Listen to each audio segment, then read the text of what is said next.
Have you ever wanted to get started with photography, but thought it would take a lot to get going? In today's video, I'm going to show you 9 easy tips to get you started in photography. Coming up. Hey everybody, this is Charles Cabrera, helping you get started with photography, Photoshop, and Lightroom. If you like short and easy tutorials, please consider subscribing and hit that bell notification so you don't miss anything. Let's get started. So tip number 1, use the camera you have now. If you don't have a DSLR or a mirrorless camera, use your phone.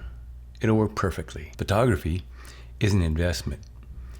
You will probably buy several cameras over the lifetime of your photography journey. The mistake a lot of people make who are starting out in photography, they think a more expensive camera will mean better photos.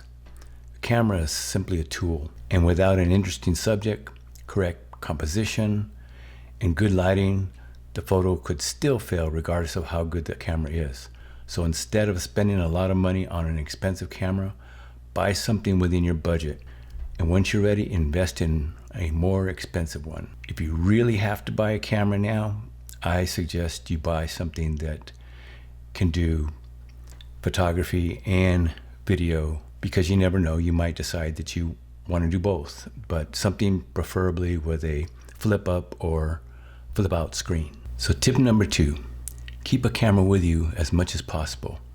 If you're going somewhere in your car, bring your camera with you, keep it in the car. One of the best ways to practice taking photos is to have a camera with you as much as possible. If all you have is your phone, use that. The idea is you are in a position to capture images of something that is in the moment, because you will be able to take photos of anything that will help you get creative ideas. Then when you get home, you can look at the photos and see what you really captured. You may decide you like street photography from these experiences.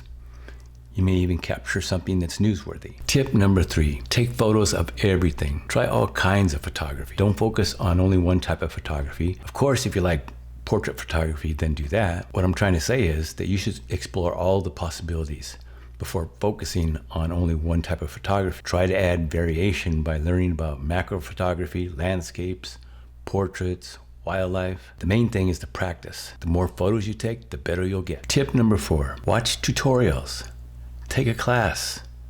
There's lots of photography magazines out there. There are a lot of free photography tutorials on YouTube. Colleges and universities offer courses. It's okay to be self-taught, but it's always good to get a different perspective in an instructor-led class. Tip number 5, find a mentor. Now, it doesn't have to be a physical person that you talk to.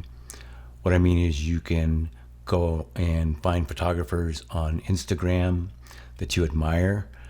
You can look at their work on their Instagram feed, and also you may find a link to their website.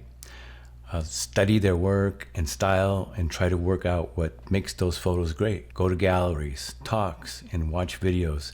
Anything that will make you feel like you want to go out and take photos is a great way of inspiring yourself. Doing this will also help you to find your own style. Tip number 6, learn your camera. Now, when you're first starting out, a lot of cameras have an auto setting, and it's okay to use that, because what you want to do when you first get a camera is get right to it and start taking photos. So use that auto setting, but spend some quality time with the camera manual, and it's a good way to get acquainted with it. An even better way is to shoot it every day and dig deeper and deeper into the settings. Tip number 7, buddy up. It's great to find a friend that has a photography interests like yours. You can share equipment, share lenses, try each other's camera. Even if you live in what you consider to be the middle of nowhere, you'd be surprised at the amount of people out there that are willing to meet up. There's digital photography meetups page out there. Tip number 8,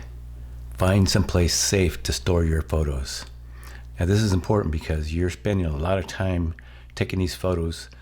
You don't want something to happen to, say, your phone or your computer hard drive. You want to put your photos someplace safe. If you're using a phone, maybe you're using iCloud storage. It's fine to have it on your phone, but you need another place for it to be backed up. Same with your computer. If you're using your computer hard drive to store all your photos, it is best to have another place, like say Google Drive or even Amazon Photos, where you can back them up and they'll be safe. Tip number 9, put your work out there. Post on Instagram or Facebook.